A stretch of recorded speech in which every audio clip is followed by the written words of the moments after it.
Paano nga ba kami mag-pack ng aming mga crayfish papunta sa malayong lugar tulad ng Bulacan para still alive and kicking pagdating sa buyer nyo?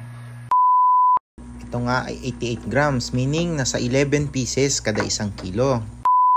Another day, another farm mga ka-iFarm.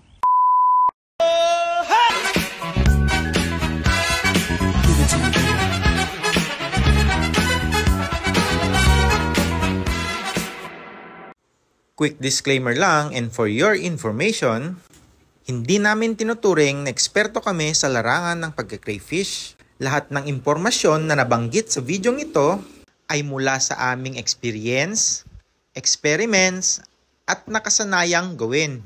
Simula pa noong year 2022. Currently, nasa research and development tayo, both concrete and mud pond setup. We will continue learning day by day mga ka-iFarm because knowledge is power.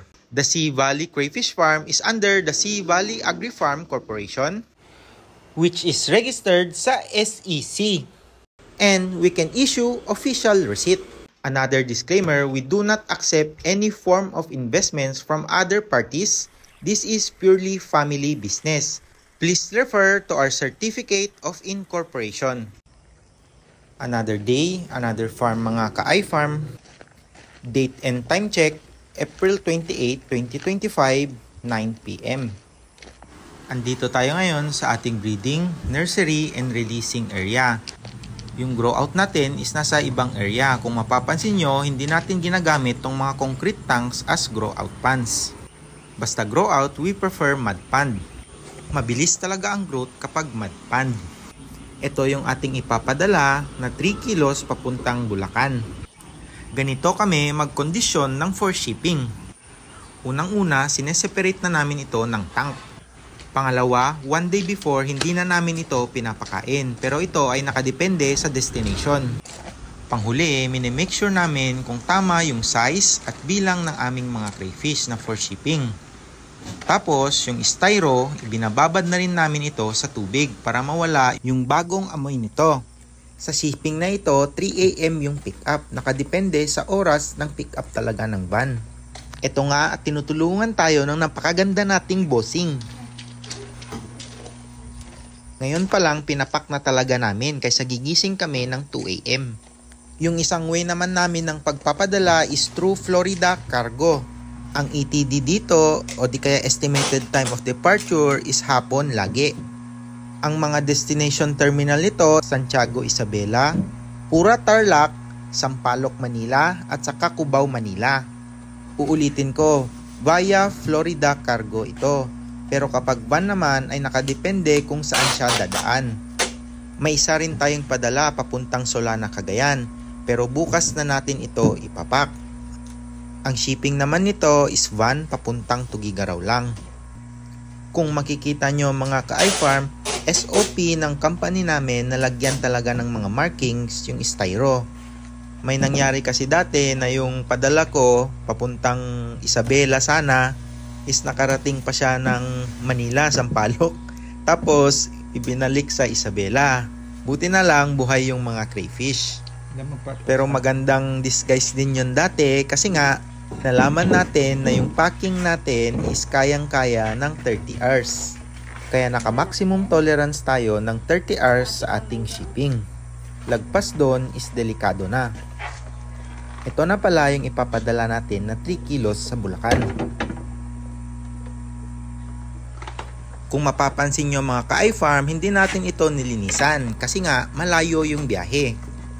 Kung ibabrush natin ito, baka mamatay lang. Pero yung mga kumukuha dito na per kilo na malapit lang sa amin is talagang nililinisan namin. Size check, 4.5 to 5.5 inches yung order ng ating buyer. Kung tatanungin nyo kung masakit ang sipit ng crayfish, aba huwag nyo nang subukan kasi napakasakit mga ka-iFarm. Kahit nga matagal na akong nagka-crayfish, hindi ko pa rin talaga maiwasang masipit. Minsan dumudugo pa mga ka-iFarm, kaya delikado sa mga bata. Dito sa pagtitimbang, iniisa-isa talaga natin para hindi sumama yung tubig, para sakto yung kilo natin. Medyo mabagal nga lang galaw kasi nakahawak tayo ng video. Isa na rin sa mga dahilan kung bakit hindi natin ito pinapakain para tama yung timbang, para di naman lugi yung buyer. Aside doon, kaya hindi natin pinapakain before shipping para maging matibay sila sa shipping. At pagdating sa buyer, medyo malinis na yung kanyang poop string o di kaya yung daluyan ng kanyang dumi. Fast forward tayo ng konti mga ka-iFarm.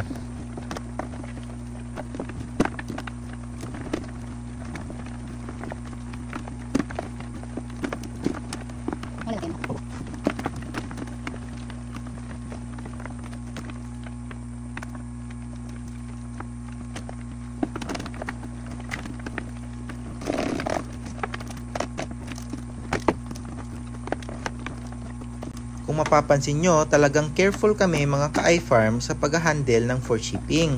Kasi nga, kung bigla-bigla tayo, baka matanggal yung mga claw nila, tapos baka mamatay lang sa biyahe. Kilo.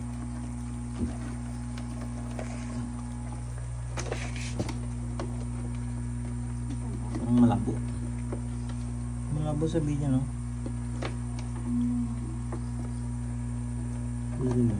Kita? Hindi makita. Bali ano siya? Ay, hindi. Naka.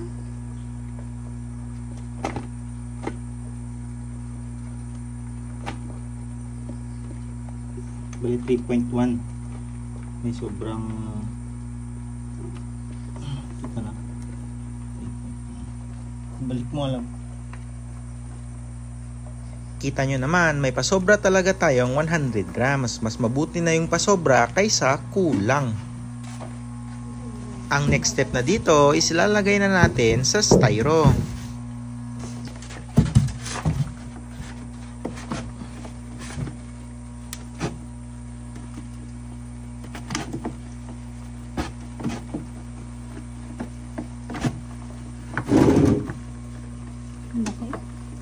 Yan siguro masarap yung gano'n. Kasi malaki. Sulit yung ano.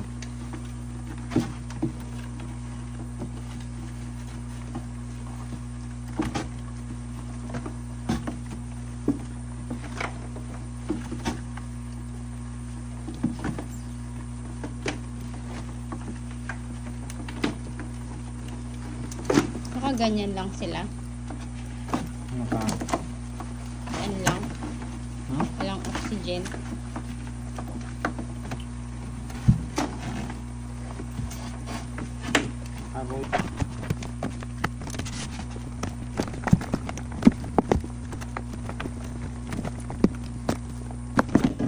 Kung mapapansin nyo mga ka-iFarm, walang butas-butas yung aming styro. Ganun rin kasi kami mag-shipping sa aming mga tryo breeders. Kasama sa video ito yung paraan kung paano rin kami mag-ship ng for breeding. Kaya panoorin nyo hanggang sa dulo.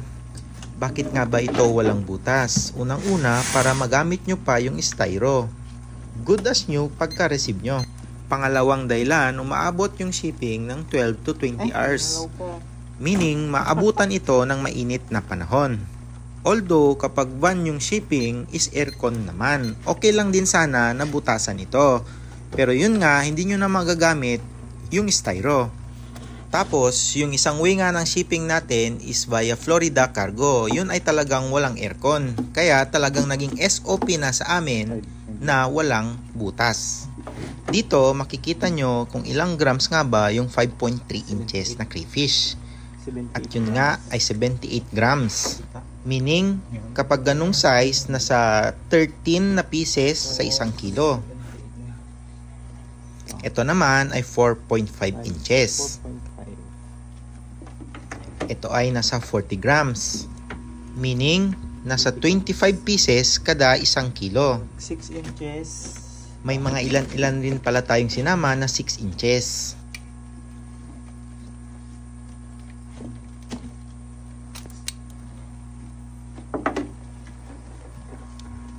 Ito nga ay 88 grams, meaning nasa 11 pieces kada 1 kilo. Take note, males ang mga ito. Mas malaki yung mga claw kaya mas mabigat kaysa sa female. Dito, nilalagyan na natin ng ice pack. Tapos kung mapapansin nyo, yung mga crayfish natin mga ka-iFarm is basa. Pinipisikan pa talaga natin ito ng tubig. Sa mga interesado pala sa crayfish farming, nararapat lang na i-follow nyo ko. Tapos, subscribe na rin sa ating YouTube channel. Magpo-focus kasi tayo sa informational videos about sa crayfish farming dito sa Pilipinas. Handa rin tayong i-share publicly yung mga trial and errors nating ginawa that will serve as shortcut sa crayfish farming. Sa mga seryosong farmers, I recommend na pumunta talaga kayo dito sa aming farm para mag-guide ko kayong mabuti. At para na rin sa mga naku-curious kung ano nga ba ang lasa ng crayfish, kung malapit lang kayo sa amin, pwede kayong bumisita. Basta i-schedule lang natin kasi marami rin tayong ibang ginagawa. Iwan na nga namin to dito at 3 AM ang pick up. Gaya nga ng sabi ko sa unang part ng video, ito naman yung for shipping sa Solana, Cagayan. Via van naman ito, pick up sa terminal sa Tugigaraw. Kung makikita nyo, separate yung male saka female. Yung may red tape is yung male, tapos yung white naman is yung female.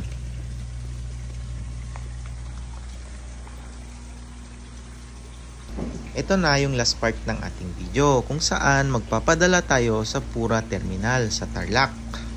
Ito yung sinasabi ko na via cargo ng Florida. Time check is 12 noon. Inaabot rin kasi talaga kami sa packing ng 1 to 2 hours. Depende kung ilang styro.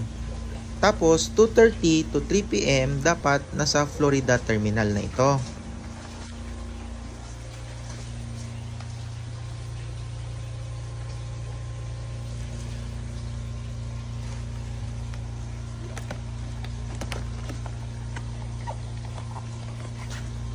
SOP na talaga sa amin na organize yung pagpapacking.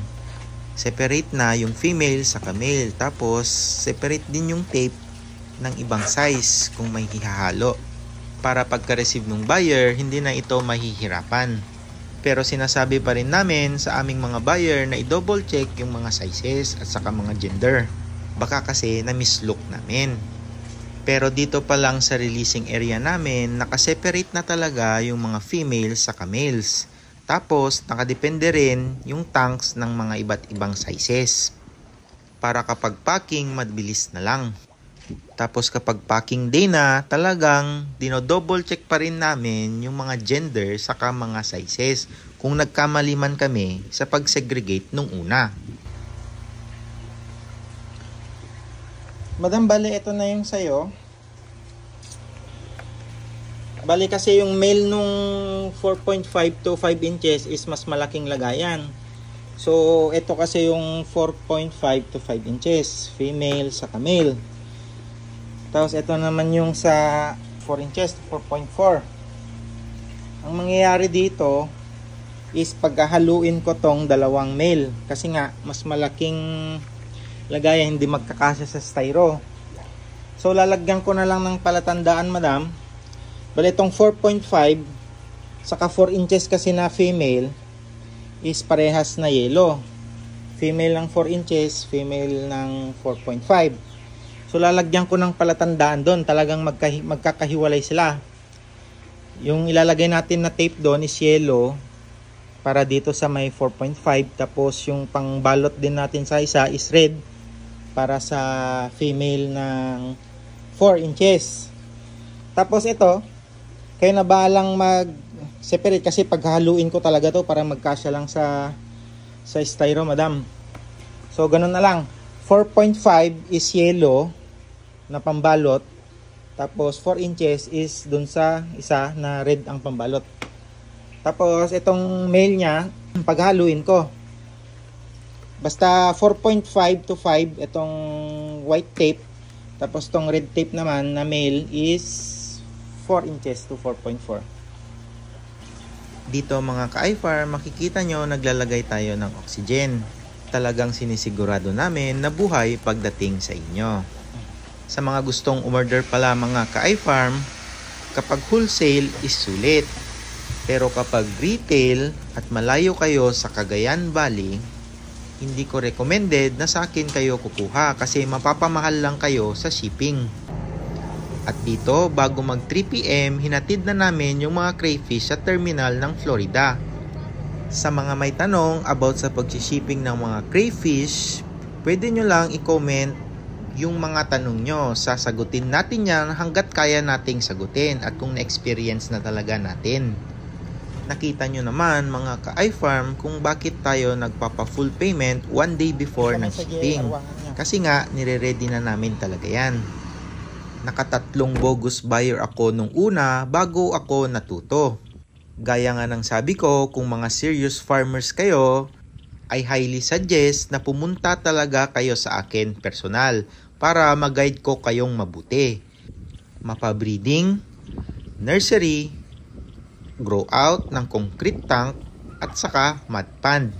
Handa akong i-share sa inyo at makipagtulungan para umunlad palalo ang crayfish farming sa Pilipinas. Ano nga ba yung mga sekreto namin about sa craylings para mabilis ang growth para ma-attain nyo rin ang 1 inch to 1.5 inch in 1 month? Mula sa stocking density, food at saka setup.